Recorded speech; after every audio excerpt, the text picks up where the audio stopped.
രാവിലെ തന്നെ ചായയും പലഹാരങ്ങളും ഒക്കെ ഉണ്ടാക്കി ഹർഷ മേശപ്പുറത്ത് എടുത്തു വെച്ചു. ഭർത്താവ് പ്രവീൺ റൂമിൽ നിന്ന് ഡ്രസ്സ് മാറി ഡൈനിങ് ഹാളിലേക്ക് എത്തിയപ്പോൾ ഹർഷ മേശയ്ക്കരികിലുണ്ടായിരുന്നു. പ്രവീൺ അങ്ങോട്ട് വന്നത് കണ്ടപ്പോൾ ഹർഷ വേഗത്തിൽ പാത്രങ്ങളൊക്കെ അവിടെ വെച്ച് അടുക്കളയിലേക്ക് ചെന്നു. പ്രവീൺ അപ്പോൾ അവളെ ഒന്നു നോക്കി. പതിവ് പോലെ തന്നെ അവന്റെ മനസ്സിലപ്പോൾ വല്ലാത്ത വിഷമമായിരുന്നു.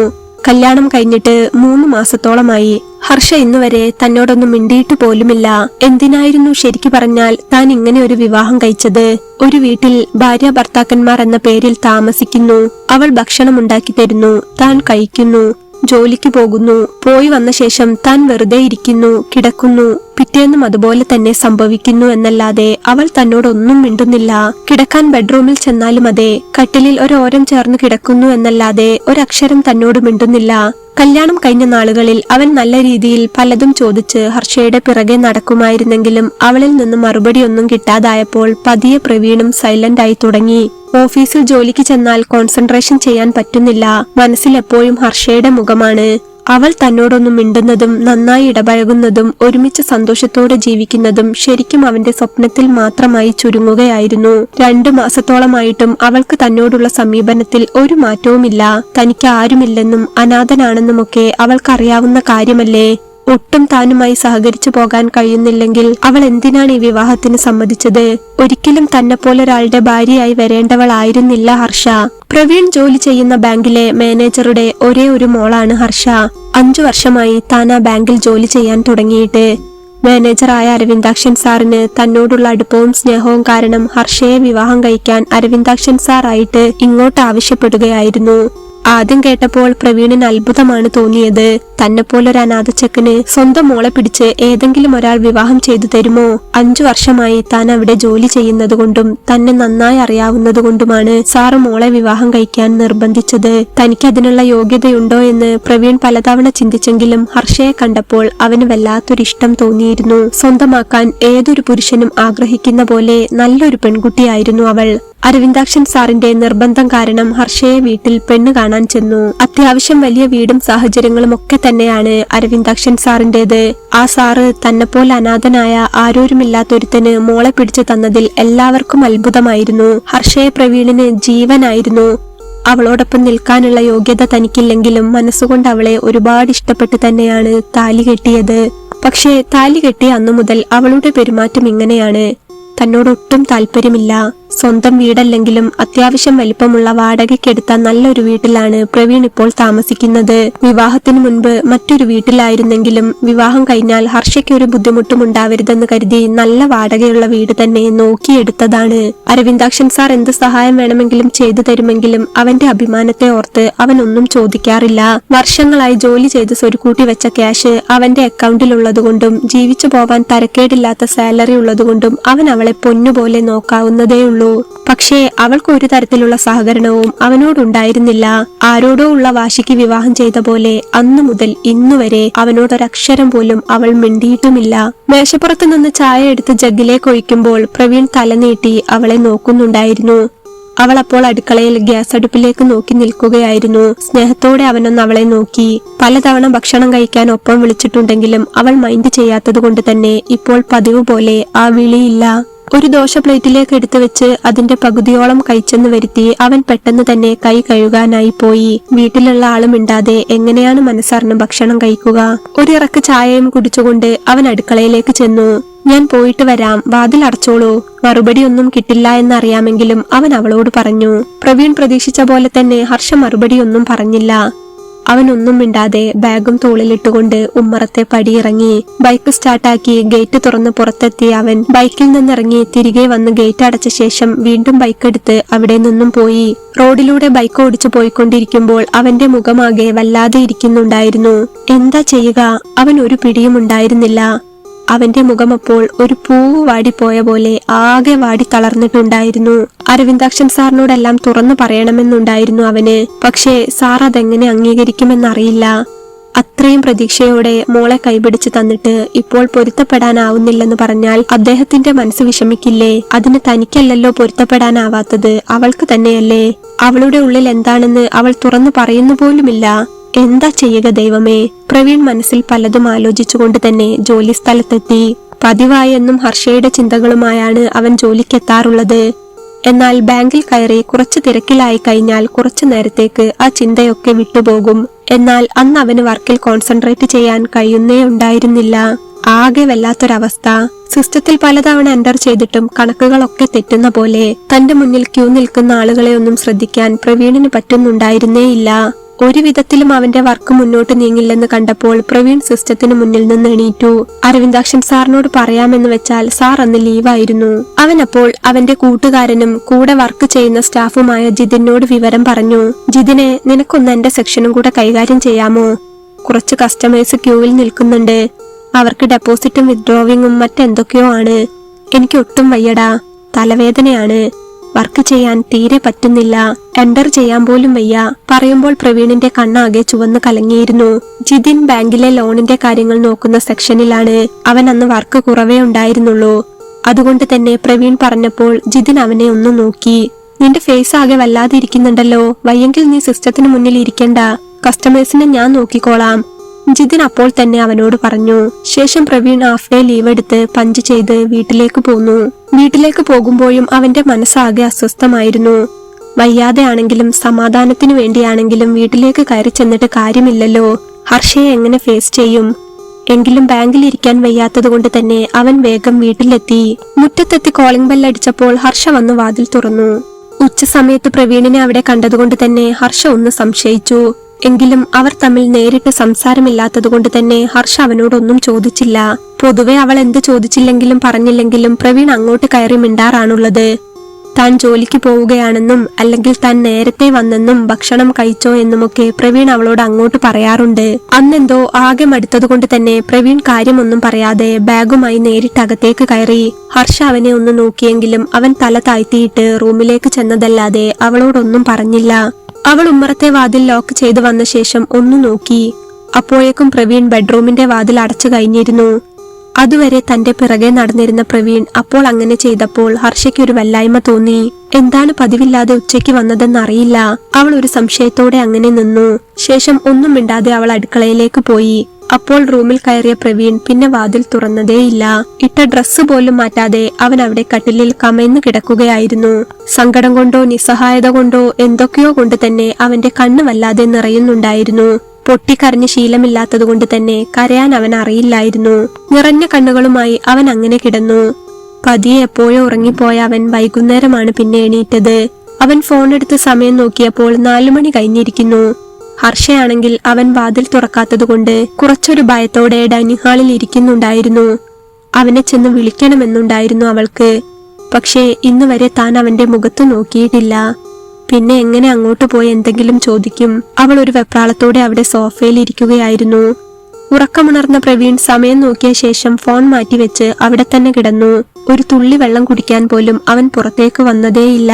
നേരം സന്ധ്യയായി. എന്നിട്ടും പ്രവീൺ വാതിൽ തുറക്കാത്തത് കണ്ടപ്പോൾ ഹർഷയ്ക്ക് എന്തോ ഒരു പേടി തോന്നി. അവൾ സോഫയിൽ നിന്ന് എണീറ്റ് വാതിലിനടുത്തേക്ക് ചെന്നു. ഒരു നിമിഷം അവിടെ നിന്ന് ഒന്ന് പരിങ്ങി. അപ്പോഴും അകത്തു നിന്നും ശബ്ദമോ അനക്കമോ ഒന്നും തന്നെ കേൾക്കാനുണ്ടായിരുന്നില്ല. ഉച്ചയ്ക്ക് കയറി വന്നതാണ്. ഭക്ഷണം പോലും കഴിച്ചിട്ടില്ല. ഈ നേരം വരെ പുറത്തേക്ക് വന്നിട്ടുമില്ല. മറ്റൊരു വഴിയുമില്ലാതായപ്പോൾ അവൾ മെല്ലെ ഒന്ന് വാതിലിൽ തട്ടി നോക്കി. കട്ടിലിൽ കിടക്കുകയായിരുന്ന പ്രവീൺ വാതിലിൽ തട്ട് കേട്ടെങ്കിലും പെട്ടെന്ന് ചാടി എണീറ്റതൊന്നുമില്ല. അവൻ അവിടെ അങ്ങനെ തന്നെ കിടന്നു. എന്നാൽ ഹർഷ വീണ്ടും വാതിലിൽ തട്ടി. 2ാം തവണയും അവൾ വാതിലിൽ തട്ടിയപ്പോൾ പ്രവീൺ മെല്ലെ കട്ടിലിൽ നിന്നും എണീറ്റു. ഒട്ടും വയ്യാതെ തന്നെ അവൻ വാതിലിനടുത്തേക്ക് വന്നു. തുറക്കണമോ വേണ്ടയോ എന്ന് ഒരു നിമിഷം ആലോചിച്ചെങ്കിലും പിന്നെ അവൻ വാതിൽ തുറന്നു. ഡ്രസ്സ് പോലും മാറ്റാതെ വയ്യാത്ത മുഖത്തോടു കൂടിയിരിക്കുന്ന പ്രവീണിനെയാണ് ഹർഷ അപ്പോൾ കണ്ടത്. വാതിൽ തുറന്ന അവനെ അവൾ ഒന്നു നോക്കി. എന്നാൽ പ്രവീൺ അപ്പോഴും അവളോടൊന്നും ചോദിച്ചില്ല. ഭക്ഷണമൊന്നും കഴിച്ചില്ലല്ലോ. വിവാഹശേഷം അന്ന് ആദ്യമായാണ് ഹർഷ അവനോടൊരു വാക്ക് അങ്ങോട്ട് സംസാരിച്ചത്. അതും അവനൊന്നും മിണ്ടാതെ അത്ര നേരം ഇരുന്നതുകൊണ്ട് മാത്രം. വേണ്ട, ഹർഷ ചോദിച്ചപ്പോൾ പ്രവീൺ അവളുടെ മുഖത്ത് നോക്കാതെ പറഞ്ഞു. ശേഷം അവൻ കട്ടിലിലേക്ക് തന്നെ പോയി കിടന്നു. ഹർഷയ്ക്ക് പെട്ടെന്ന് എന്തോ പോലെയായി. അവനെന്തോ വയ്യായ്മയുണ്ടെന്ന് അവൾക്ക് മനസ്സിലായി. അവൾ ഒരു നിമിഷം അവിടെ നിന്ന് ചെറുതായൊന്ന് നഖം കടിച്ചു. പക്ഷേ പ്രവീൺ അവളെ മൈൻഡ് ചെയ്യുന്നേ ഇല്ലായിരുന്നു. അത് അവൾക്കും നന്നായി മനസ്സിലായിട്ടുണ്ടായിരുന്നു. അല്പനേരം അവിടെ നിന്ന് എന്തൊക്കെയോ ആലോചിച്ച ശേഷം അവൾ മെല്ലെ റൂമിലേക്ക് ചെന്നു. പ്രവീൺ അപ്പോഴും കട്ടിലിൽ കിടക്കുകയായിരുന്നു. എന്തുപറ്റി, എന്തെങ്കിലും വയ്യായ്കയുണ്ടോ? അവൾ അവനോട് ചോദിച്ചു. എന്നാൽ പ്രവീൺ അതിന് ഉത്തരമൊന്നും പറഞ്ഞില്ല. പനിയുണ്ടോ? അവൾ അവനെ നോക്കി. ആ ചോദ്യം കൂടെ കേട്ടപ്പോൾ പ്രവീൺ കട്ടിലിൽ നിന്ന് എണീറ്റിരുന്നു. എന്നിട്ട് ദയനീയ അവസ്ഥയിൽ നിസ്സഹായതയോടെ അവളുടെ മുഖത്തേക്ക് നോക്കി. ഹർഷ, ഞാൻ നിന്നോട് ഇതുവരെ ചോദിച്ചിട്ടില്ല. നമ്മുടെ വിവാഹം കഴിഞ്ഞിട്ടിപ്പോ 3 മാസമായി. ആദ്യമായിട്ടാണ് നീ ഞാൻ ചോദിച്ചതിനോ അല്ലാതെയോ എന്നോടൊന്ന് സംസാരിക്കുന്നത്. ശരിക്കു പറഞ്ഞാൽ നിന്റെ ശബ്ദമൊന്ന് ഞാൻ കേൾക്കുന്നത് പോലും ഇന്നാണ്. ഇതുവരെ ഊമയല്ലായിരുന്നല്ലോ നീ. സംസാരശേഷി നഷ്ടപ്പെട്ടിട്ട് ഇന്ന് തിരിച്ചു കിട്ടിയതുമല്ലല്ലോ. എന്താ നിന്റെ മനസ്സിൽ? എനിക്കറിയാൻ വയ്യാഞ്ഞിട്ട് ചോദിക്കുകയാണ്. ശരിക്കും അടുത്തതുകൊണ്ട് മാത്രം ചോദിക്കുകയാണ്. നീ എന്താ ഉദ്ദേശിക്കുന്നത്? ഒട്ടും ഗതിയില്ലാത്ത അവസ്ഥയിൽ പ്രവീൺ അവളോട് പറഞ്ഞു. അവൻ അത് ചോദിച്ചപ്പോൾ ഹർഷ ഒരു നിമിഷം ഷോക്കായി. അവനോട് എന്താണ് പറയേണ്ടതെന്ന് അവൾക്കറിയുന്നുണ്ടായിരുന്നില്ല. അവൻ അത്രയ്ക്കും അടുത്തിട്ടാണ് അത് ചോദിക്കുന്നതെന്ന് അവൾക്കും അറിയാമായിരുന്നു. ഒരു നിമിഷം അവളുടെ കണ്ണും നിറഞ്ഞു വന്നെങ്കിലും അവൾ അവൻ കാണാതിരിക്കാനായി വേഗത്തിൽ കണ്ണു തുടച്ചു. പ്ലീസ് പറ ഹർഷ, നീ എന്താണ് ഉദ്ദേശിക്കുന്നത്? നിനക്ക് എന്റെ കൂടെ പൊരുത്തപ്പെട്ടു പോകാൻ കഴിയില്ലെന്ന് എനിക്ക് എന്തായാലും ഉറപ്പായി. ഇത്ര കാലം ഞാൻ നിന്റെ പിറകെ നടന്ന് ഇന്ന് ശരിയാകും നാളെ ശരിയാകും എന്ന് വിചാരിച്ചു. പക്ഷേ ഇപ്പോൾ എനിക്ക് മനസ്സിലാക്കാൻ കഴിയുന്നുണ്ട് ഒന്നും ശരിയാകാൻ പോകുന്നില്ലെന്ന്. ഇനി നീ ഉദ്ദേശിക്കുന്നത് എന്താണെന്ന് പറഞ്ഞാൽ ഞാൻ അതിനനുസരിച്ച് നിന്നു തരാം. പ്ലീസ്. പ്രവീണിന്റെ ശബ്ദത്തിൽ എന്തൊക്കെയോ ഉറച്ച തീരുമാനങ്ങൾ ഉള്ളതുപോലെ ഹർഷയ്ക്ക് തോന്നി. ഒരുപക്ഷെ അവളും അതുതന്നെയായിരുന്നു ആഗ്രഹിച്ചിരുന്നത്. എനിക്ക് കഴിയില്ല. ഈ ബന്ധവുമായി മുന്നോട്ടു പോകാൻ എനിക്ക് കഴിയില്ല. അവൾ അത് പറയുമ്പോൾ അവളുടെ സ്വരത്തിൽ വല്ലാത്ത ഇടർച്ചയുണ്ടായിരുന്നു. പ്രവീൺ തല താഴ്ത്തിക്കൊണ്ട് അവൾ പറഞ്ഞത് കേട്ടിരുന്നു. ശേഷം അവൻ ഒന്നും പറയാതെ അവളെ നോക്കി നന്നായി ഒന്ന് തലയാട്ടി. അതെനിക്ക് മനസ്സിലായി. ഞാൻ ഇനി എന്ത് ചെയ്യണം? വീട്ടിൽ കൊണ്ടാക്കട്ടെ? പ്രവീൺ ഉറച്ച സ്വരത്തിൽ അവളോട് ചോദിച്ചു.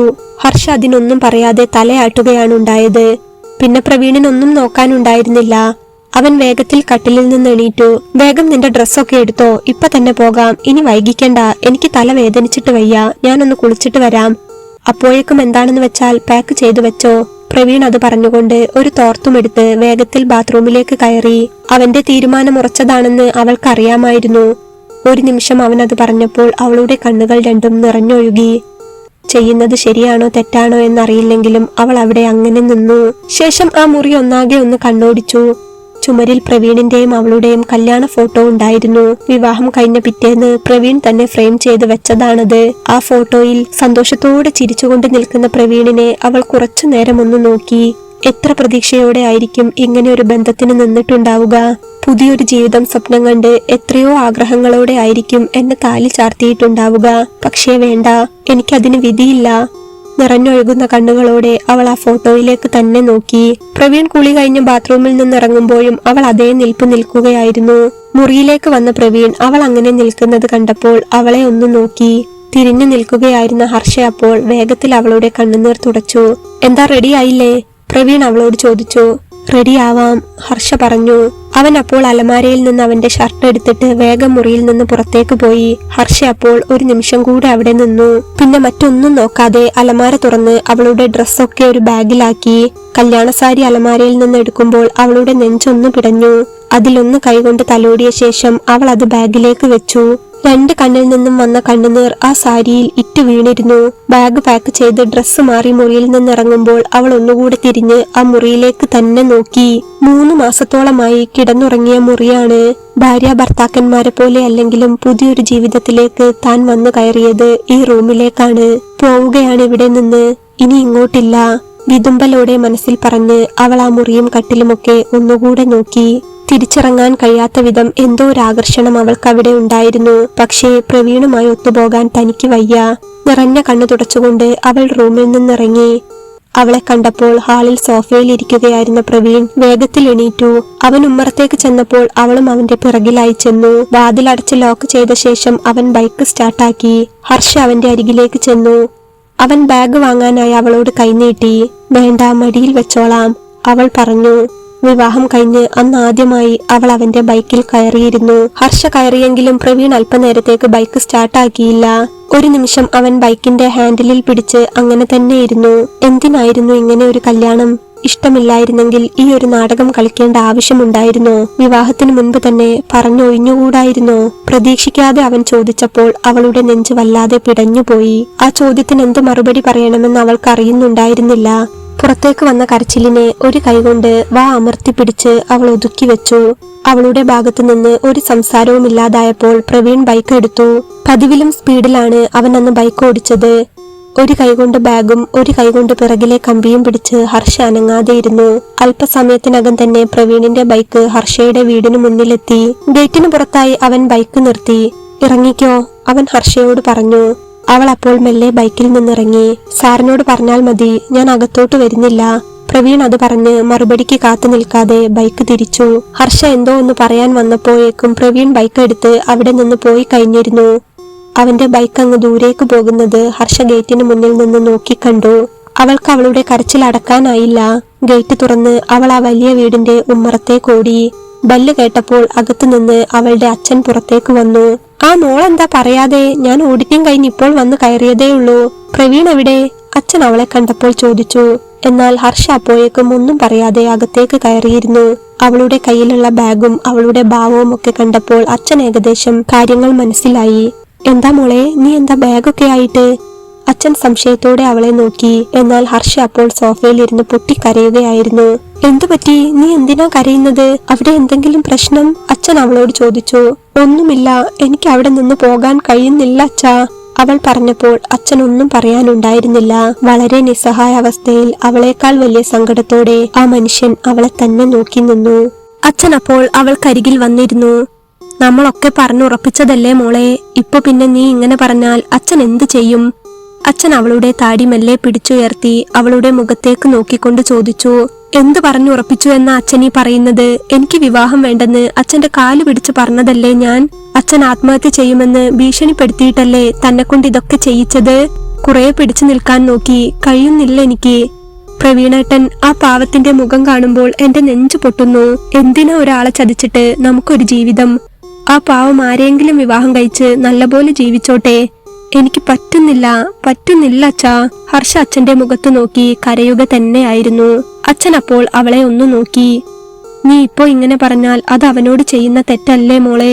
ഏറെ പ്രതീക്ഷയോടെ ആയിരിക്കും അവൻ നിന്നെ വിവാഹം കഴിച്ചത്. അച്ഛൻ പറഞ്ഞിട്ടില്ലേ അവനൊരു പാവമാണെന്ന്? നിനക്ക് വേണ്ടി എത്ര കൊമ്പത്തുള്ള ആളെ കൊണ്ടുതരാനും അച്ഛന് കഴിയുമായിരുന്നു. എന്നിട്ടും അച്ഛൻ സാധാരണക്കാരനായ അനാഥനായ അവനെ നിനക്ക് തന്നത് അവന്റെ കയ്യിൽ നീ അത്രയ്ക്ക് സുരക്ഷിതയായിരിക്കുമെന്ന് ഉറപ്പുള്ളതുകൊണ്ടാണ്. മോളായിട്ട് ഈ ബന്ധം തട്ടിക്കളയരുത്. അച്ഛൻ അതേ പറയാനാവൂ. അച്ഛൻ അവളോട് അപേക്ഷ പോലെ പറഞ്ഞു. പ്രവീണേട്ടൻ പാവമാണെന്ന് അച്ഛൻ പറയാതെ തന്നെ എനിക്കറിയാം. ആ പാവത്തിന്റെ മുഖത്ത് നോക്കാനുള്ള യോഗ്യത പോലും എനിക്കില്ലച്ചാ. എനിക്ക് ഒട്ടും കഴിയാഞ്ഞിട്ടാണ്. ആ പാവം അറിയുന്നില്ലല്ലോ ഒരു മാനം നശിച്ച പെണ്ണിനെയാണ് ആ പാവത്തിന് കിട്ടിയതെന്ന്. മറ്റേതോ ഒരുത്തൻ പിച്ചു ചീന്തിയവളെയാണ് പാവത്തിന്റെ തലയിൽ വെച്ച് കെട്ടിയത് എന്ന് ആ സാധു അറിയുന്നില്ലല്ലോ അച്ഛാ. അച്ഛനെ ഓർത്തു മാത്രമാ ഞാൻ മരിക്കാതെ ജീവിക്കുന്നത്. അതുകൊണ്ട് അച്ഛൻ ഇനിയെങ്കിലും എന്നെ തോൽപ്പിച്ചു കളയരുത്. പ്രവീണേട്ടൻ നല്ലപോലെ ജീവിച്ചോട്ടെ അച്ഛാ. അച്ഛൻ എന്തെങ്കിലും കാര്യം പറഞ്ഞ് ഈ ബന്ധം എങ്ങനെയെങ്കിലും ഒന്ന് ഒഴിവാക്കി തരണം. ഞാൻ മോശക്കാരിയാണെന്നോ അഹങ്കാരിയാണെന്നോ എന്തു വേണമെങ്കിലും കരുതിക്കോട്ടെ. പക്ഷേ എനിക്ക് ഏട്ടനെ ചതിക്കാൻ മാത്രം വയ്യ. ഹർഷ അത് പറഞ്ഞ് പൊട്ടി പൊട്ടി കരയുകയായിരുന്നു. അച്ഛൻ അപ്പോൾ ഒരു നിമിഷം അവളുടെ അരികിലിരുന്ന് എന്തൊക്കെയോ ആലോചിച്ചു. അവൻ നിന്നോട് എന്താ പറഞ്ഞത്? ബന്ധമൊഴിയുകയാണെന്ന് അവൻ ഉറപ്പിച്ചു പറഞ്ഞോ? ഞാനാണ് പറഞ്ഞത്. സംസാരിക്കാനോ ഇടപഴകാനോ ഒന്നും എനിക്ക് കഴിയുന്നില്ലായിരുന്നു. നേറിയാണ് ഇത്ര ദിവസം ഞാൻ ആ വീട്ടിൽ ജീവിച്ചത്. ഭക്ഷണം ഉണ്ടാക്കി കൊടുക്കുമെന്നല്ലാതെ മുഖത്തു നോക്കാൻ പോലും എനിക്ക് ആവുന്നില്ലായിരുന്നു. ഒടുക്കം സഹികെട്ട് ഇന്ന് എന്നോട് ചോദിച്ചു കാര്യം എന്താണെന്ന്. ഒത്തുപോകാൻ പറ്റില്ലെന്ന് പറഞ്ഞു ഞാൻ കാരണം ഏട്ടൻ അത്രയേറെ ബുദ്ധിമുട്ട് അനുഭവിക്കുന്നുണ്ട്. ഇന്നത്തോടെ അതൊക്കെ തീരണമച്ചാ. അവളുടെ കണ്ണുകൾ രണ്ടും അപ്പോഴും നിറഞ്ഞൊഴുകുകയായിരുന്നു. അവനെല്ലാം അറിയാമോളെ. എല്ലാം അറിഞ്ഞുകൊണ്ട് തന്നെയാണ് അവൻ നിന്നെ സ്വീകരിച്ചത്. അച്ഛൻ അവളുടെ മുഖത്തു നോക്കാതെ അത് പറഞ്ഞപ്പോൾ നിറഞ്ഞൊഴുകുന്ന കണ്ണുകളാൽ തന്നെ ഹർഷൻ ഞെട്ടിത്തരിച്ച് അച്ഛനെ നോക്കിപ്പോയി. അച്ഛൻ എന്താ പറഞ്ഞത്? അച്ഛനിപ്പോൾ എന്താ പറഞ്ഞത്? അവൾ അച്ഛന്റെ ഷർട്ടിന് പിടിച്ചുകൊണ്ട് ചോദിച്ചു. അച്ഛൻ അപ്പോൾ അദ്ദേഹത്തിന്റെ കോളറിൽ നിന്നും അവളുടെ കൈയെടുത്തു മാറ്റി. എന്നിട്ട് പറഞ്ഞു, പ്രവീണിനെല്ലാം അറിയാം. ഞാനാണ് അവനോട് നിന്നെ വിവാഹം കഴിക്കാൻ വേണ്ടി നിർബന്ധിച്ചത്. പക്ഷേ അത് നിനക്ക് സംഭവിച്ച കാര്യങ്ങളൊക്കെ തുറന്നു പറയുന്നതിന് മുൻപായിരുന്നു. ഞാൻ അങ്ങോട്ടൊരു ബന്ധം വെച്ച് നീട്ടിയപ്പോൾ അവൻ ആദ്യമൊന്നും താല്പര്യം കാണിച്ചില്ല. നമ്മുടെ നിലയ്ക്കും വിലയ്ക്കും അവൻ ചേരില്ലെന്ന് പറഞ്ഞായിരുന്നു അവൻ ഒഴിഞ്ഞു മാറിയത്. പക്ഷേ നിന്റെ ജീവിതത്തിൽ സംഭവിച്ച കാര്യം ഞാൻ തുറന്നു പറഞ്ഞപ്പോൾ പിന്നെ ഒരിക്കലും അവൻ നിന്നെ വേണ്ടെന്ന് പറഞ്ഞിട്ടില്ല. അച്ഛൻ അത് പറഞ്ഞപ്പോൾ ഹർഷയുടെ കണ്ണുകൾ നിറഞ്ഞൊഴുകി. അവളെ മറ്റൊരാൾ പിച്ചി ചീന്തിയ കാര്യം പ്രവീണിന് അറിയാമായിരുന്നെന്ന് അവൾക്കറിയില്ലായിരുന്നു. അച്ഛനോ പ്രവീണോ ആ കാര്യം അവളോട് അതുവരെ തുറന്നു പറഞ്ഞിട്ടുമില്ല. ഹർഷയുടെ അച്ഛൻ മംഗലാപുരത്തുള്ള ബാങ്കിലായിരുന്നു ആദ്യം വർക്ക് ചെയ്തിരുന്നത്. ഹർഷ ഡിഗ്രി ഒക്കെ അവിടെയാണ് പഠിച്ചത്. അവരുടെ വീടിനടുത്തുള്ള ഒരു ബ്രാഹ്മണ കുടുംബവുമായി ഹർഷയും അച്ഛനും നല്ല പരിചയത്തിലായിരുന്നു. ഹർഷക്ക് അമ്മയില്ലാത്തത് കൊണ്ട് തന്നെ ആ വീട്ടിലെ സ്ത്രീ ഹർഷയ്ക്ക് അമ്മയെപ്പോലെ ആയിരുന്നു. തൊട്ടടുത്ത വീടുകളായിരുന്നെങ്കിലും ഒരു കുടുംബം പോലെ കഴിഞ്ഞവരായിരുന്നു അവർ. ഭക്ഷണം ഉണ്ടാക്കിയാൽ അങ്ങോട്ടും ഇങ്ങോട്ടും കൊടുക്കുകയും ഓണമോ വിഷുവോ എന്താണെങ്കിലും ഒരുമിച്ച് കൂടുകയും ബർത്ത്ഡേ തുടങ്ങിയ ആഘോഷങ്ങളെല്ലാം ഒരുമിച്ച് ആഘോഷിക്കുകയും ഒക്കെ ചെയ്യുന്ന നല്ല സൗഹൃദപരമായ കുടുംബം. എന്നാൽ ബാംഗ്ലൂർ ബിസിനസ്സുകാരനായിരുന്ന അവരുടെ മകൻ പ്രേംജിത്തിന് ഹർഷയോട് ചീത്ത രീതിയിലുള്ള ഒരു കണ്ണുണ്ടായിരുന്നതായി അവർക്കാർക്കും അറിയില്ലായിരുന്നു. ഒരു ദിവസം ക്ലാസ് കഴിഞ്ഞു വന്ന ഹർഷയ്ക്ക് വല്ലാതെ പനിക്കുന്നുണ്ടായിരുന്നു. അച്ഛൻ ബാങ്കിലായതുകൊണ്ട് തന്നെ അവൾ പാരസെറ്റാമോൾ ഗുളിക ഉണ്ടോ എന്ന് ചോദിക്കാൻ തന്റെ അയൽവീട്ടിലേക്ക് ഓടിപ്പോയി. അവിടുത്തെ അച്ഛനും അമ്മയും അപ്പോൾ അവിടെ ഉണ്ടായിരുന്നില്ല. അടുത്തുള്ളൊരു ക്ഷേത്രത്തിൽ തേരുത്സവം നടക്കുന്നുണ്ടായിരുന്നു. അവിടെ എന്തോ നേർച്ച കൊടുക്കാനായി പോയതായിരുന്നു അവർ. പ്രേംജിത്ത് ഒറ്റയ്ക്കായിരുന്നു അപ്പോൾ അവിടെ ഉണ്ടായിരുന്നത്. മരുന്ന് ചോദിച്ചു ചെന്ന ഹർഷയോട് മരുന്ന് എടുത്തു തരാമെന്ന് പറഞ്ഞ് അകത്ത് കയറ്റി അവന്റെ സ്വഭാവം പെട്ടെന്ന് മാറുകയായിരുന്നു. അവിടെ ചെന്നപ്പോൾ മറ്റാരുമില്ലാത്തത് കൊണ്ട് തന്നെ അവൻ പെട്ടെന്ന് ഹർഷയെ കയറി പിടിച്ചു. ഒട്ടും പ്രതീക്ഷിക്കാതെ അങ്ങനെ ഒരു കാര്യമുണ്ടായപ്പോൾ ഹർഷയ്ക്കൊന്നും ചെയ്യാനായില്ല. അവൾ അവനെ തള്ളിയിട്ട് പുറത്തേക്ക് ഓടാൻ നോക്കിയെങ്കിലും അവന് മുൻപിൽ അവൾ പരാജയപ്പെടുകയായിരുന്നു. പിന്നീട് നടന്നതൊക്കെ അവളുടെ മനസ്സിന്റെ തന്നെ താളം തെറ്റിച്ച കാര്യങ്ങളായിരുന്നു. ജീവിതത്തിൽ അവൾ മറക്കാൻ ആഗ്രഹിക്കുന്ന കുറച്ച് സമയങ്ങൾ. അവളുടേതെല്ലാം നഷ്ടപ്പെട്ട ദിവസം അവൾക്ക് ഇന്നും ജീവിതത്തിൽ ഒരു കറുത്ത അധ്യായമാണ്. ആ സംഭവത്തിൽ നിന്നും ഹർഷ റിക്കവറായി ജീവിതത്തിലേക്ക് വരാൻ ഒരുപാട് സമയമെടുത്തു. അമ്മ മരിച്ച ശേഷം അച്ഛൻ തന്നെ ഏറെ കഷ്ടപ്പെട്ട് വളർത്തി എന്നുള്ളതുകൊണ്ടും അച്ഛനെ വിഷമിപ്പിക്കരുത് എന്നുള്ള ഒരേ ഒരു കാരണം കൊണ്ടും മാത്രമാണ് അവൾ മരിക്കാതെ പിടിച്ചു നിന്നത്. കാലം മുന്നോട്ടു പോയപ്പോൾ ഹർഷ എല്ലാം മറന്ന് പുതിയൊരു ജീവിതത്തിലേക്ക് വരുമെന്ന് അച്ഛനും പ്രതീക്ഷിച്ചു. എല്ലാ രക്ഷിതാക്കളെയും പോലെ മോൾക്കൊരു നല്ല ജീവിതം ഉണ്ടായി കാണാൻ അച്ഛൻ ഏറെ ആഗ്രഹിച്ചിരുന്നു. എന്നാൽ ഹർഷയുടെ മനസ്സിൽ ഒരു വിവാഹ ജീവിതത്തെക്കുറിച്ച് യാതൊരു ചിന്തയും ഉണ്ടായിരുന്നില്ല. മറ്റൊരുത്തൻ പിച്ചിക്കുടഞ്ഞു നശിപ്പിച്ച താൻ ഇനി മറ്റൊരു പുരുഷന്റെ ജീവിതത്തിലേക്ക് കടന്നു പോകില്ലെന്ന് അവൾ ഉറപ്പിച്ചിരുന്നതാണ്. അതുകൊണ്ട് തന്നെയാണ് അച്ഛൻ അവൾക്ക് വേണ്ടി വിവാഹാലോചനകൾ കൊണ്ടുവന്നപ്പോൾ അവൾ അവളെ കൊണ്ടാകുന്ന രീതിയിലൊക്കെ എതിർത്തതും. എന്നാൽ അച്ഛൻ അവൾക്ക് മുന്നിൽ ആത്മഹത്യാ ഭീഷണി മുഴക്കി. അവൾ ഇനി ഒരു വിവാഹത്തിന് സമ്മതിച്ചില്ലെങ്കിൽ അച്ഛൻ ആത്മഹത്യ ചെയ്യുമെന്ന് പറഞ്ഞപ്പോൾ മറ്റൊരു വഴിയുമില്ലാതെയാണ് അവൾ സമ്മതം മൂളിയത്. മോൾക്ക് വേണ്ടി പലരുടെയും ആലോചനകൾ വന്നെങ്കിലും അവളുടെ ജീവിതത്തിൽ സംഭവിച്ച കാര്യം തുറന്നു പറയാൻ വയ്യാത്തതുകൊണ്ട് തന്നെ അച്ഛന്റെ മനസ്സിൽ വല്ലാത്ത ആദിയായിരുന്നു. അദ്ദേഹത്തിന്റെ അപ്പോഴത്തെ സാമ്പത്തിക നിലയും സ്റ്റാറ്റസും വെച്ച് നോക്കുമ്പോൾ മോളെ എത്ര വലിയ ആളുകൾക്ക് വേണമെങ്കിലും കെട്ടിച്ചു കൊടുക്കാം. പക്ഷേ അപ്പോഴും അവളുടെ കഴിഞ്ഞുപോയ കാലം ആ അച്ഛന്റെ മനസ്സിൽ വലിയൊരു ദുരന്തമായി കിടന്നു. ആരെ കണ്ടെത്തും? മോളെ ആരെക്കൊണ്ടാണ് കെട്ടിക്കുന്നതെങ്കിലും അവരോട് അവളുടെ ജീവിതത്തിൽ സംഭവിച്ചതൊക്കെയും തുറന്നു പറയണം. പൂർണ്ണ മനസ്സോടെ അവളെ ഏറ്റെടുക്കാൻ ഏതെങ്കിലും ഒരു ചെറുപ്പക്കാരൻ തയ്യാറാവണം. കാര്യം എന്താണെന്ന് വെച്ചാൽ എപ്പോഴെങ്കിലും അവരുടെ ജീവിത വഴികളിൽ അവൻ അതറിയാനിടയായാൽ ഒരിക്കലും തന്റെ മോളെ വെറുക്കാൻ ഇടവരരുത്. അതുകൊണ്ട് തന്നെ കാര്യങ്ങളെല്ലാം തുറന്നു പറഞ്ഞ് ഒരു കല്യാണമായിരുന്നു ഹർഷയുടെ അച്ഛൻ കണക്കുകൂട്ടിയത്. മോൾക്ക് വേണ്ടി ആരെ കണ്ടെത്തുമെന്ന് ആലോചിച്ചിരിക്കുമ്പോഴാണ് അച്ഛന്റെ മനസ്സിൽ പ്രവീണിന്റെ മുഖം തെളിഞ്ഞത്. 5 വർഷമായി താൻ ജോലി ചെയ്യുന്ന ബാങ്കിലെ ജീവനക്കാരനാണ് അവൻ. അച്ഛനും അമ്മയും ആരുമില്ല. അനാഥാലയത്തിലാണ് അവൻ വളർന്നത്. പഠിച്ചു ജോലി നേടി ഇപ്പോൾ ഒറ്റയ്ക്ക് ജീവിക്കുന്നു. ഇതൊക്കെ തന്നെ അദ്ദേഹത്തിന് അറിയാമായിരുന്നു. പറയാൻ ബന്ധുബലമോ സ്വന്തക്കാരോ ആരുമില്ലെങ്കിലും പ്രവീൺ വളരെ നല്ലവനാണെന്ന് ആ കാലയളവിൽ തന്നെ അദ്ദേഹത്തിന് മനസ്സിലായ കാര്യമാണ്. പ്രവീണിന്റെ കയ്യിൽ തന്റെ മകൾ എന്നും സുരക്ഷിതയായിരിക്കുമെന്നും ആ അച്ഛൻ അറിയാമായിരുന്നു. അതുകൊണ്ട് തന്നെയാണ് പ്രവീണിനോട് ഹർഷയെ വിവാഹം കഴിക്കാനായി നിർബന്ധിച്ചതും. എന്നാൽ ഒരിക്കലും അരവിന്ദാക്ഷൻ സാറിനെ പോലെ ഒരാളുടെ മോളെ കെട്ടാനുള്ള യോഗ്യത തനിക്കില്ലെന്ന് പറഞ്ഞ് പ്രവീൺ ഒഴിഞ്ഞു മാറുകയായിരുന്നു. അങ്ങനെയിരിക്കെ ഒരു ദിവസം ജോലി കഴിഞ്ഞിറങ്ങുമ്പോൾ അദ്ദേഹം പ്രവീണിനെയും കൂട്ടി ഒരു കോഫി ഷോപ്പിലേക്ക് ചെന്നു. അവിടെ വെച്ചാണ് ഹർഷയുടെ ജീവിതത്തിൽ സംഭവിച്ച കാര്യമെല്ലാം അദ്ദേഹം പ്രവീണിനോട് തുറന്നു പറഞ്ഞത്. എന്നാൽ അത് കേട്ട് കഴിഞ്ഞ ശേഷം പ്രവീണിന് പിന്നെ എതിരൊന്നും പറയാനുണ്ടായിരുന്നില്ല. ഒരു നിമിഷം പോലും ആലോചിക്കാതെയാണ് അവൻ അവളെ വിവാഹം കഴിക്കാൻ പൂർണ്ണ സമ്മതമാണെന്ന് അദ്ദേഹത്തിനോട് പറഞ്ഞത്. അവന്റെ ആ വാക്കുകൾ കേട്ടപ്പോൾ അദ്ദേഹത്തിന്റെ കണ്ണ് നിറഞ്ഞിരുന്നു. ഹർഷയെ ഒരിക്കലും വിഷമിപ്പിക്കരുതെന്നും അവൾക്ക് വേണ്ടിയാണ് താൻ ജീവിക്കുന്നതെന്നുമൊക്കെ അദ്ദേഹം അവനോട് പറഞ്ഞപ്പോൾ പ്രവീൺ പറഞ്ഞത് ഇങ്ങനെയായിരുന്നു: ഹർഷ ഇതൊന്നും അറിയണ്ട. സാർ എന്നോട് തുറന്നു പറഞ്ഞതൊന്നും അവളെ അറിയിക്കണ്ട. എന്റെ ജീവിതാവസാനം വരെ ഞാൻ പൊന്നുപോലെ നോക്കിക്കോളാം. അവന്റെ ആ വാക്ക് വിശ്വസിച്ചാണ് അരവിന്ദാക്ഷൻ സാർ ഹർഷയെ അവന് കൈപിടിച്ചേൽപ്പിച്ചത്. എന്നാൽ ഈ കാര്യങ്ങളൊന്നും അറിയാതെ തന്നെ അവന്റെ ജീവിതത്തിലേക്ക് കടന്നു ചെന്ന അവൾക്ക് അവളോട് തന്നെ വെറുപ്പ് തോന്നി തുടങ്ങുകയായിരുന്നു. പ്രവീണിന്റെ മുഖത്തു നോക്കുമ്പോഴും പ്രവീണിനെ കാണുമ്പോഴുമെല്ലാം അവന്റെ ജീവിതം തകർത്തൊരു തോന്നലായിരുന്നു അവളുടെ ഉള്ളിൽ. മറ്റാരും അനുഭവിച്ച തന്റെ ശരീരം പ്രവീണിനെ പോലൊരാൾക്ക് കൊടുക്കാൻ അവൾക്കൊട്ടും മനസ്സ് വന്നില്ല. നീറി നീറിയാണ് അവൾ അവിടെ ജീവിച്ചത്. കഴിയുന്നതും അവനിൽ നിന്നും ഒഴിഞ്ഞു മാറുകയായിരുന്നു അവൾ. അവസാനം അവളുടെ പെരുമാറ്റം പ്രവീണിനൊട്ടും പറ്റാതായപ്പോഴാണ് അവൻ കാര്യം ചോദിച്ചത്. അവനുകൂടി താനൊരു ബുദ്ധിമുട്ടാകുന്നു എന്ന് തോന്നിയപ്പോഴാണ് ഒത്തുപോകാൻ പറ്റില്ലെന്ന് ഹർഷ പറഞ്ഞത്. എന്നാൽ ഇപ്പോൾ പ്രവീൺ എല്ലാം അറിഞ്ഞുകൊണ്ടാണ് തന്നെ വിവാഹം ചെയ്തതെന്ന് അച്ഛൻ തുറന്നു പറഞ്ഞപ്പോൾ ഹർഷയ്ക്ക് അത് വലിയൊരു ഷോക്കായിരുന്നു. അച്ഛൻ ഇനി എന്താ ചെയ്യേണ്ടത്, മോള് പറ. നിറഞ്ഞ കണ്ണുകളോടെ അച്ഛൻ അത് ചോദിച്ചപ്പോൾ അവൾ ഒരു നിമിഷം അച്ഛനെ തന്നെ നോക്കി. എനിക്ക് ഏട്ടനെ കാണണം അച്ഛാ, എനിക്ക് ഏട്ടന്റെ അടുത്ത് പോണം, എന്നെ ഇപ്പൊ തന്നെ കൊണ്ടുപോകാമോ? അവൾക്കത് മാത്രമേ അപ്പോൾ അച്ഛനോട് പറയാനുണ്ടായിരുന്നുള്ളൂ. അവളുടെ ആ വാക്ക് കേട്ടപ്പോൾ അരവിന്ദാക്ഷൻ സാറിനും ഏറെ സന്തോഷം തോന്നി. ഇപ്പൊ തന്നെ പോകാം, അദ്ദേഹം അവളോട് പറഞ്ഞു. അപ്പോൾ തന്നെ വീട് പൂട്ടി അവർ അവിടെ നിന്നിറങ്ങി. അച്ഛനൊപ്പം കാറിലിരിക്കുമ്പോഴൊക്കെയും അവളുടെ ഉള്ളം പ്രവീണിനെ കാണാനായി തുടിക്കുകയായിരുന്നു.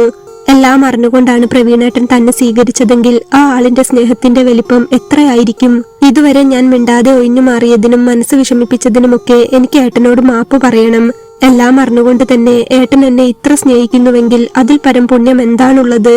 കരഞ്ഞുകൊണ്ടാണ് അവൾ പ്രവീണിന്റെ വീട് വരെ എത്തിയത്. വീടിന്റെ ഗേറ്റിന് മുന്നിൽ കാർ എത്തിയതും ഹർഷ കാറിന്റെ ഡോർ തുറന്ന് വേഗത്തിൽ പുറത്തിറങ്ങി. ഗേറ്റ് തുറന്ന് അകത്തേക്ക് പോയപ്പോഴേക്കും അച്ഛൻ കാറുമായി പിന്നാലെ വന്നിരുന്നു. എന്നാൽ പ്രവീണിന്റെ ബൈക്ക് അവിടെ കാണാനുണ്ടായിരുന്നില്ല. ഇങ്ങോട്ട് വന്നില്ലേ? അവൾ മുറ്റത്തേക്കൊന്നു നോക്കി. അപ്പോഴേക്കും അച്ഛൻ കാറിൽ നിന്നിറങ്ങി. എന്താ മോളെ, അവൻ ഇവിടെ ഇല്ലേ? അച്ഛൻ അവളോട് ചോദിച്ചു. ബൈക്ക് കാണുന്നില്ല അച്ഛാ, എന്നെ വീട്ടിലാക്കിയിട്ട് ഇങ്ങോട്ട് വന്നില്ല എന്ന് തോന്നുന്നു, അവൾ അച്ഛനോട് പറഞ്ഞു. അച്ഛൻ അപ്പോൾ വെറുതെ ഒന്ന് പോയി കോളിംഗ് ബെല്ലടിച്ചു. 2 തവണ ബെല്ലടിച്ചിട്ടും ഉള്ളിൽ നിന്ന് അനക്കമൊന്നും ഉണ്ടായില്ല. ഇവിടെ ഇല്ലെന്ന് തോന്നുന്നു. നീ അങ്ങനെയൊക്കെ പറഞ്ഞപ്പോൾ വിഷമം കൊണ്ട് ഇങ്ങോട്ട് വന്നിട്ടുണ്ടാകില്ല.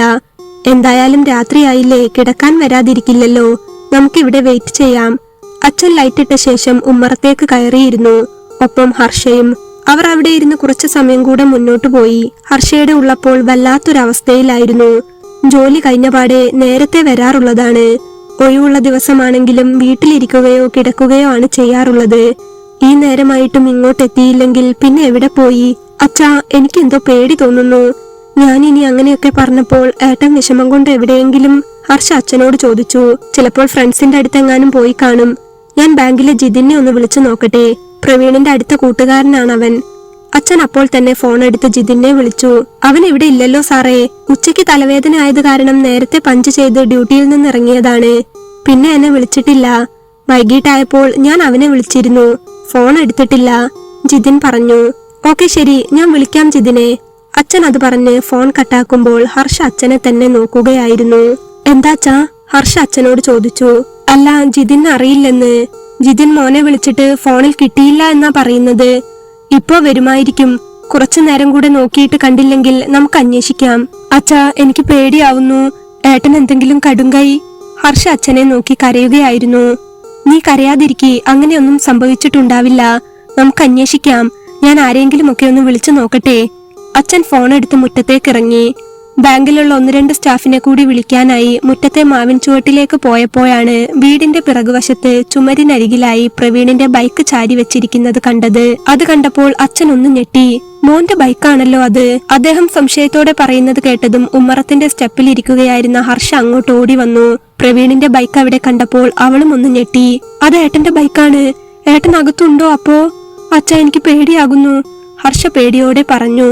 അച്ഛൻ അപ്പോൾ വേഗത്തിൽ ചെന്ന് പിറകുവശത്തെ വാതിൽ തള്ളി നോക്കിയപ്പോൾ അത് ലോക്കായിരുന്നില്ല. ഇത് ലോക്കല്ല, അച്ഛൻ പറഞ്ഞു. അവളും അച്ഛനും വേഗം അകത്തേക്ക് കയറി. ഹാളിലെങ്ങും അവനുണ്ടായിരുന്നില്ല. ബെഡ്റൂമിന്റെ വാതിൽ തുറക്കാൻ നോക്കിയപ്പോൾ അത് അകത്തുനിന്ന് ലോക്കായിരുന്നു. മോളെ, അവൻ ഇതിനകത്തുണ്ട്, അച്ഛൻ പറഞ്ഞു. അപ്പോഴേക്കും ഹർഷ കരയാൻ തുടങ്ങിയിരുന്നു. പ്രവീണെ മോനെ, അച്ഛനാ, വാതിൽ തുറക്കു മോനെ, അച്ഛനാ വിളിക്കുന്നത്, മോനെ. അച്ഛൻ വാതിലിൽ നിർത്താതെ തട്ടിയെങ്കിലും അകത്തുനിന്ന് ഒരനക്കവും ഉണ്ടായില്ല.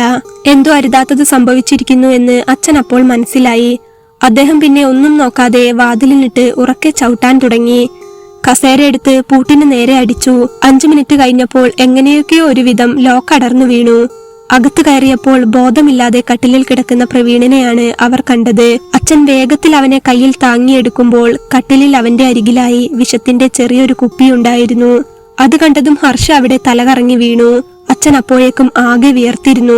പിന്നെ മറ്റൊന്നും നോക്കാതെ വേഗത്തിൽ ആംബുലൻസ് വിളിച്ചു വരുത്തി പ്രവീണിനെയും കൊണ്ട് ഹോസ്പിറ്റലിലേക്ക് ഓടി. ഒപ്പം അവർ ഹർഷയെയും താങ്ങിപ്പിടിച്ച് വണ്ടിയിലിരുത്തിയിരുന്നു.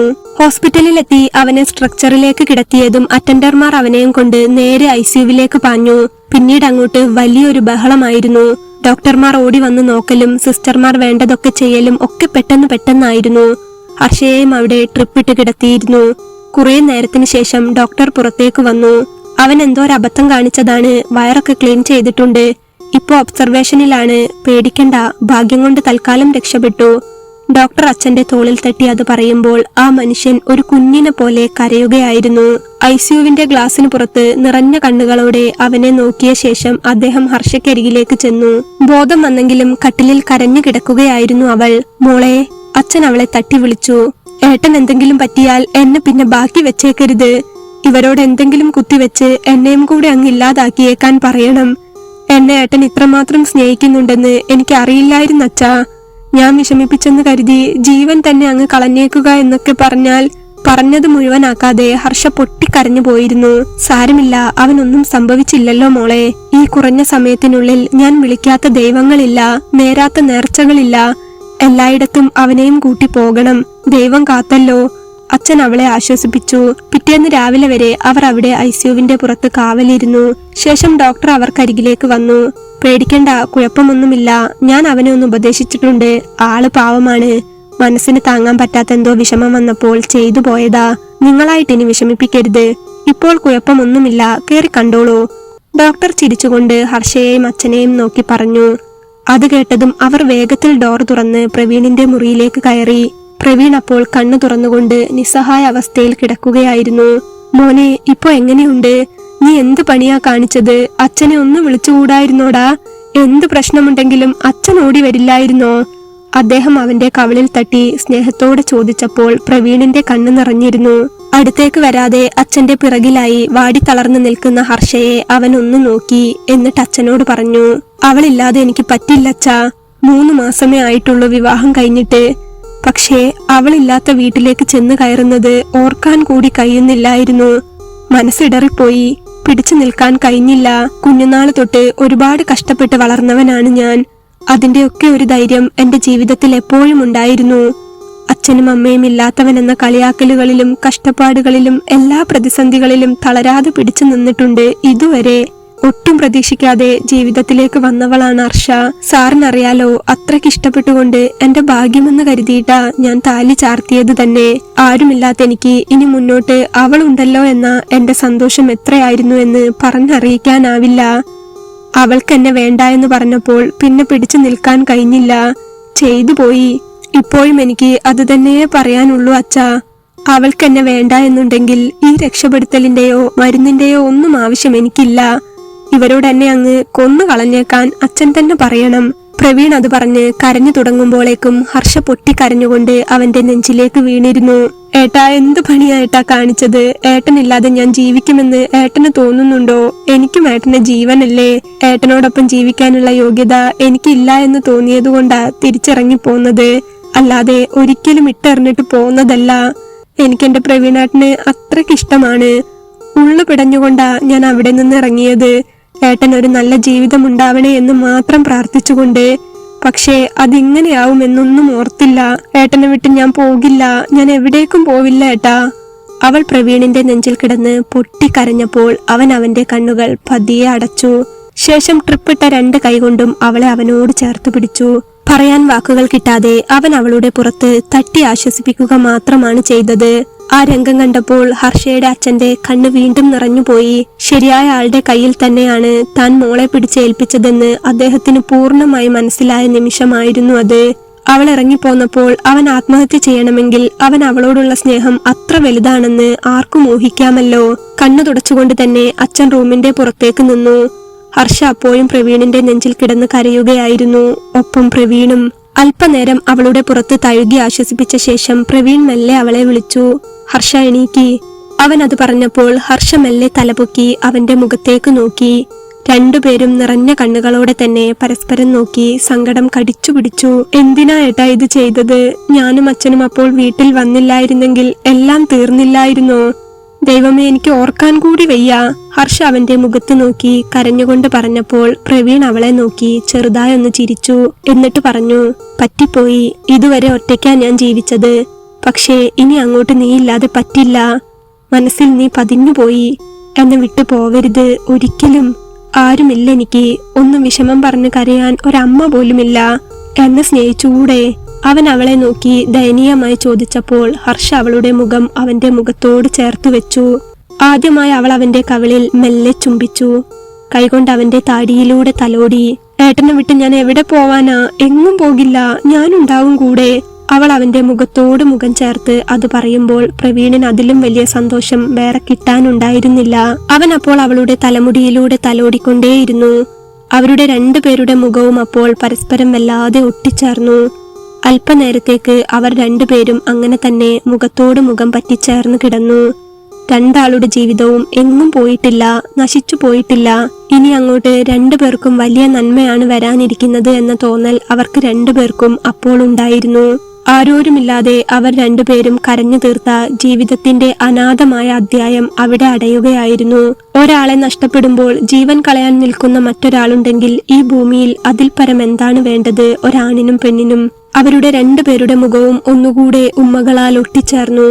സ്നേഹത്തോടെ പ്രവീൺ അവളുടെ മുടിയിൽ തലോടുമ്പോൾ അവൾ അവന്റെ താടിയിലും തലോടുകയായിരുന്നു. സ്നേഹത്തിന്റെ തുളുമ്പി വരുന്ന എല്ലാ വികാരങ്ങളോടെയും തന്നെ അവർ പരസ്പരം മനസ്സുകൊണ്ട് വല്ലാതെ ഒന്നായി. അല്പം കഴിഞ്ഞ് ഡോക്ടർ അങ്ങോട്ട് വന്നപ്പോഴാണ് ഹർഷ അവന്റെ മുഖത്ത് ചാരി വെച്ച് കിടക്കുകയായിരുന്ന അവളുടെ തല ഉയർത്തി പെട്ടെന്ന് എണീറ്റത്. 2 ദിവസം കൂടെ പ്രവീണിന് ഹോസ്പിറ്റലിൽ കിടക്കേണ്ടി വന്നു. എല്ലാത്തിനും സഹായമായി ഹർഷയും അച്ഛനും അവിടെ തന്നെ ഉണ്ടായിരുന്നു. വിവാഹം കഴിഞ്ഞ് 3 മാസമായെങ്കിലും ഹോസ്പിറ്റലിൽ വെച്ച് ആദ്യമായി പ്രവീണും ഹർഷയും ഒരുമിച്ച് ഭക്ഷണം കഴിച്ചു. കട്ടിലിൽ ചാരിയിരിക്കുന്ന പ്രവീണിന് ഹർഷയാണ് കഞ്ഞി കോരി കൊടുത്തത്. ഓരോ സ്പൂൺ കഞ്ഞി അവന്റെ വായിലേക്ക് വെക്കുമ്പോഴും പ്രവീൺ അവളെ കണ്ണിറയെ കാണുകയായിരുന്നു. മതി, ഇനി നീ കഴിക്കേ, പ്രവീൺ അവളോട് പറഞ്ഞു. ഞാൻ കഴിച്ചോളാം, ഇതുകൂടി. അവൾ ഒരു കുഞ്ഞു കോരി കൂടി അവന് നേരെ നീട്ടിയപ്പോൾ അവൻ ചിരിച്ചുകൊണ്ട് അത് വാങ്ങി കുടിച്ചു. ശേഷം അവളും അവിടെ അവൻ അരികിലിരുന്ന് ഭക്ഷണം കഴിച്ചു. 2 ദിവസം അവനോടൊപ്പം ചിലവഴിച്ചപ്പോൾ ഹോസ്പിറ്റലിൽ വെച്ച് തന്നെ അവർ വല്ലാതെ അടുത്തു. എല്ലാ കാര്യങ്ങളും അറിഞ്ഞു വെച്ചുകൊണ്ട് തന്നെ സ്നേഹിച്ച പ്രവീണിനോട് അവൾ കളവില്ലാത്ത സ്നേഹമായിരുന്നു അപ്പോൾ. ഒപ്പം അവനും അവളുടെ ജീവിതത്തിൽ കഴിഞ്ഞുപോയ കാര്യം തനിക്കറിയാമെന്ന ഒരു പെരുമാറ്റവും പ്രവീണിന്റെ സംസാരത്തിലോ പ്രവൃത്തിയിലോ ഇല്ലായിരുന്നു. ഒരിക്കലും ആ കാര്യം ചോദിച്ച് താൻ അവളെ വിഷമിപ്പിക്കില്ല എന്ന് പ്രവീണിന്റെ മനസ്സിൽ ഉറപ്പുണ്ടായിരുന്നു. അങ്ങനെ 2 ദിവസം കഴിഞ്ഞ് അവർ ഹോസ്പിറ്റലിൽ നിന്ന് വീട്ടിലെത്തി. പ്രവീണിനും ഹർഷയ്ക്കും അപ്പോൾ വല്ലാത്ത സന്തോഷമുണ്ടായിരുന്നു. എന്നാ അച്ഛൻ പോട്ടെ മക്കളെ, നാളെ വരാം. എന്തെങ്കിലും ആവശ്യമുണ്ടെങ്കിൽ വിളിച്ചോളൂ. അവരെ കാറിൽ കൊണ്ടു ചെന്ന് വീട്ടിലിറക്കിയ ശേഷം അച്ഛൻ അവരോട് പറഞ്ഞു, ഒരു ഗ്ലാസ് ചായ കുടിച്ചിട്ട് പോകാം അച്ഛാ. ഹർഷേ, ചായ എടുക്ക്, പ്രവീൺ പറഞ്ഞു. ഹർഷ അപ്പോൾ വേഗത്തിൽ ബാഗ് അവിടെ വെച്ച് അടുക്കളയിലേക്ക് പോയി. അച്ഛനും പ്രവീണും ഹാളിലെ സോഫയിലിരുന്നു. അച്ഛൻ അപ്പോൾ പ്രവീണിന്റെ കണ്ണുകളിലേക്ക് നോക്കി. പ്രവീൺ അച്ഛനെയും, മോനിനി ഇങ്ങനെയുള്ള അബദ്ധമൊന്നും കാണിക്കരുത് കേട്ടോ. അച്ഛന്റെ ജീവൻ മോളിലോട്ട് പോകുന്നത് വരെ എന്താവശ്യമുണ്ടെങ്കിലും ഓടി വരാൻ അച്ഛനുണ്ട് കേട്ടോ മോന്. അച്ഛൻ പ്രവീണിന്റെ തോളിൽ തട്ടി പറഞ്ഞു. എനിക്ക് ഇത്രയും മതി അച്ഛാ. ആരോരുമില്ലാത്ത എനിക്ക് ഈ വാക്ക് കേൾക്കുമ്പോൾ കിട്ടുന്ന ഒരു ആശ്വാസമുണ്ട്. അതെത്ര വലുതാണെന്ന് എനിക്കേ അറിയാവൂ. അച്ഛൻ ഇത് പറഞ്ഞല്ലോ, അത്രയും മതി. പ്രവീൺ സ്നേഹത്തോടെ പറഞ്ഞപ്പോൾ അച്ഛന്റെ കണ്ണു നിറഞ്ഞു. നീ എന്റെ മോൻ തന്നെയല്ലേടാ. മോളുടെ ഭർത്താവായിട്ട് ഞാൻ ഇതുവരെ കണ്ടിട്ടില്ല. നീ എന്റെ പൊന്നു മോൻ തന്നെയാണ്. അച്ഛൻ അത് പറഞ്ഞപ്പോൾ പ്രവീൺ അവന്റെ കണ്ണുകൾ മെല്ലെ തുടച്ചു. ഹർഷ അപ്പോഴേക്കും അങ്ങോട്ട് ചായയുമായി വന്നിരുന്നു. അവർ 3 പേരും ഒപ്പം ഇരുന്ന് ചായ കുടിച്ചു. ശേഷം അല്പം കൂടെ കഴിഞ്ഞാണ് അച്ഛൻ തിരികെ പോയത്. അച്ഛൻ പോയി കഴിഞ്ഞ ശേഷം ഹർഷ വേഗത്തിൽ അവിടുത്തെ പണിയെല്ലാം ഒതുക്കാൻ നോക്കി. 2 ദിവസം വീട്ടിൽ ആളില്ലാതിരുന്നത് കൊണ്ട് തന്നെ അല്പം പൊടിയൊക്കെ ഉണ്ടായിരുന്നു വീടിനകത്ത്. അവൾ വേഗത്തിൽ അടിച്ചുവാരി വൃത്തിയാക്കാൻ തുടങ്ങിയപ്പോൾ പ്രവീണും അവളുടെ ഒപ്പം ചെന്നു. ഞാൻ കൂടെ സഹായിക്കാം, പ്രവീൺ അവളോട് പറഞ്ഞു. വേണ്ട, വയ്യാതിരിക്കുന്നതല്ലേ, ഏട്ടൻ അവിടെ ഇരുന്നോളൂ, ഹർഷ പറഞ്ഞു. പ്രവീൺ അപ്പോൾ അവളെ ഒന്നു നോക്കി. ശേഷം അവളുടെ പിറകിൽ ചെന്ന് അവളുടെ അരയിൽ ചെറുതായൊന്ന് പിടിച്ചു. ഹർഷ അപ്പോൾ ചിരിച്ചുകൊണ്ട് അവനെ തിരിഞ്ഞു നോക്കി. അവൻ അപ്പോൾ വളരെ സ്നേഹത്തോടെ അവളുടെ കണ്ണിലേക്കും മുഖത്തേക്കും ഒക്കെ ഒന്ന് നോക്കി. അല്പനേരം അവളെ തന്നെ നോക്കി നിന്ന ശേഷം അവൻ അവളുടെ മുടിയിൽ കൂടെ നന്നായി ഒന്ന് തലോടി. ഒരു കുഞ്ഞു കുട്ടിയെ ഓമനിക്കുന്ന പോലെ പ്രവീൺ അത് ചെയ്തപ്പോൾ ഹർഷ അവന്റെ കണ്ണിലേക്ക് തന്നെ നോക്കി നിന്നു. വിഷമിക്കരുത്, ജീവിതമാണ്, പലതും കഴിഞ്ഞു പോയിട്ടുണ്ടാകും. അതോർത്ത് വിഷമിച്ചോണ്ടിരുന്നാൽ നമുക്ക് മുന്നോട്ടു പോകാൻ കഴിയില്ല. ആരുമില്ലാതെ ഒറ്റയ്ക്കാണ് ഞാൻ ഇവിടെ വരെ എത്തിയത്. പലതും അനുഭവിച്ചിട്ടുണ്ട് ഈ കുറഞ്ഞ കാലത്തിനിടയ്ക്ക്. കളിയാക്കലുകളും പരിഹാസങ്ങളും കഷ്ടപ്പാടുകളുമെല്ലാം. എന്നിട്ടും ഞാൻ ഇന്നിവിടെ നിൽക്കുന്നത് മനസ്സ് കല്ലാക്കി മുന്നോട്ട് ജീവിച്ചതുകൊണ്ട് മാത്രമാണ്. എന്നും ഞാനുണ്ടാകും. അവൻ അവന്റെ 2 കൈയും എടുത്ത് അവളുടെ 2 തോളിലേക്കും നീട്ടിവെച്ചു. അവൻ അത് പറഞ്ഞപ്പോൾ ഹർഷ നിറഞ്ഞ കണ്ണുകളോടെ അവനെ നോക്കി തലയാട്ടി.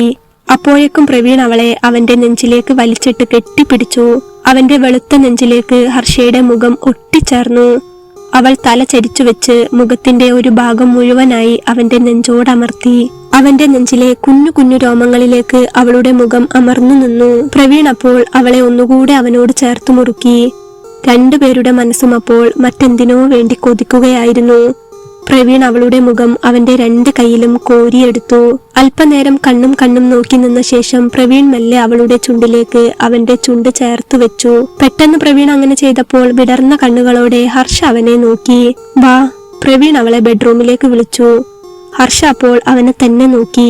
അവൻ അപ്പോൾ അവളുടെ തോളിലൂടെ കൈയിട്ട് അവളുടെ ഒരു കൈയിൽ അമർത്തി പിടിച്ചുകൊണ്ട് അവളെയും കൂട്ടി ബെഡ്റൂമിലേക്ക് നടന്നു. ഹർഷ ഒന്നും ചോദിക്കാതെ അവന്റെ മുഖത്തേക്ക് തന്നെ നോക്കി. റൂമിലെത്തിയ ശേഷം അവൻ വേഗം റൂമിന്റെ ഡോർ അടച്ച് ലോക്ക് ചെയ്തു. എന്നിട്ട് അവളുടെ അരയിൽ അവന്റെ 2 കൈ കൊണ്ടും മുറുക്കി പിടിച്ച് അവളെ ഒന്നുകൂടി അവനിലേക്ക് വലിച്ചടുപ്പിച്ചു. ഹർഷയുടെ മാറുകൾ രണ്ടും അപ്പോൾ അവന്റെ നെഞ്ചിലേക്ക് ഉരസി. വിടർന്ന കണ്ണുകളോടെ അവൾ അവനെ തന്നെ നോക്കി. രാത്രി വരെ കാത്തു നിൽക്കാനുള്ള സമയമില്ലാത്തതുകൊണ്ടാ. 3 മാസം കാത്തില്ലേ ഞാൻ, ഇനി വയ്യ. കുറച്ചൊന്നുമല്ല, 3 മാസത്തെ കണക്ക് തീർക്കാനുണ്ട്, ഇപ്പോഴേ തുടങ്ങണ്ടേ? പ്രവീൺ ഒരു തമാശ പോലെ അവളോട് പറഞ്ഞപ്പോൾ ഹർഷ അവനെ നോക്കി ഹൃദയം നിറഞ്ഞ സ്നേഹത്തോടെ ഒന്നുകൂടെ ചിരിച്ചു. ഒപ്പം പ്രവീണും മനസ്സ് തുറന്ന് അവളെ നോക്കി ചിരിച്ചു. ശേഷം അവൻ അവളുടെ ഡ്രസ്സിന്റെ ഷോൾഡറിൽ മെല്ലെ പിടിച്ച് ഡ്രസ്സ് ഒന്ന് താഴ്ത്തി. മനസ്സിൽ തട്ടിയ സ്നേഹത്തോടെ ഹർഷ അപ്പോഴും അവനെ നോക്കുകയായിരുന്നു. അവൾ അവളുടെ കൈയെടുത്ത് അവന്റെ അരയിലും ചേർത്തു പിടിച്ചു. ഷോൾഡറിൽ നിന്ന് ഡ്രസ്സിന്റെ കൈ താഴ്ത്തിയപ്പോൾ കണ്ട ഇന്നറിന്റെ മുകളിലേക്ക് പ്രവീൺ ഒന്ന് മെല്ലെ അവന്റെ ചുണ്ട് ചേർത്ത് ഉമ്മ വെച്ചു. ഒരു തരിപ്പ് ഓടുന്ന പോലെ ഹർഷ അപ്പോൾ അവന്റെ അരയിൽ മുറുക്കി പിടിച്ചുപോയി. അവന്റെ കണ്ണുകളിലേക്ക് തന്നെ തുറച്ചു നോക്കി. അവൻ അപ്പോൾ അവളെയും കൊണ്ട് മെല്ലെ കട്ടിലിലേക്ക് വീണു. പ്രവീൺ കട്ടിലിൽ നിന്ന് അവന്റെ കൈ നീട്ടി AC-യുടെ റിമോട്ട് എടുത്ത് AC-യിലേക്ക് കാണിച്ച് ഓണാക്കി. പെട്ടെന്ന് തണുക്കാനായി AC-യുടെ കൂളിംഗ് വളരെ തണുത്ത റേഞ്ചിലേക്ക് അഡ്ജസ്റ്റ് ചെയ്തു. പിന്നീടുള്ള കുറച്ചു മണിക്കൂറുകൾ അവരുടേതായിരുന്നു. അന്ന് മറ്റൊരുത്തന്റെ കയ്യിൽ കിടന്നു പിടയുമ്പോൾ ഹർഷയ്ക്ക് ബോധം നഷ്ടപ്പെട്ടിരുന്നു. എന്നാൽ ഇന്ന് പ്രവീണിനൊപ്പം അത്ര മണിക്കൂറുകൾ ചെലവിട്ടിട്ടും അവൾക്കൊരു ക്ഷീണവും തോന്നിയില്ല. സ്നേഹമുള്ള ആണിനു വേണ്ടി ശരീരം പങ്കുവെക്കുമ്പോൾ ശരീരത്തിനൊപ്പം തന്നെ മനസ്സിനുണ്ടാകുന്ന സുഖവും ആനന്ദവും എത്ര വലുതാണെന്ന് അവൾ അറിയുകയായിരുന്നു. നേരം കടന്നുപോയി. സന്ധ്യയാവുമ്പോഴേക്കും അവരുടെ മുറി ആകെ തണുപ്പുകൊണ്ട് നിറഞ്ഞിരുന്നു.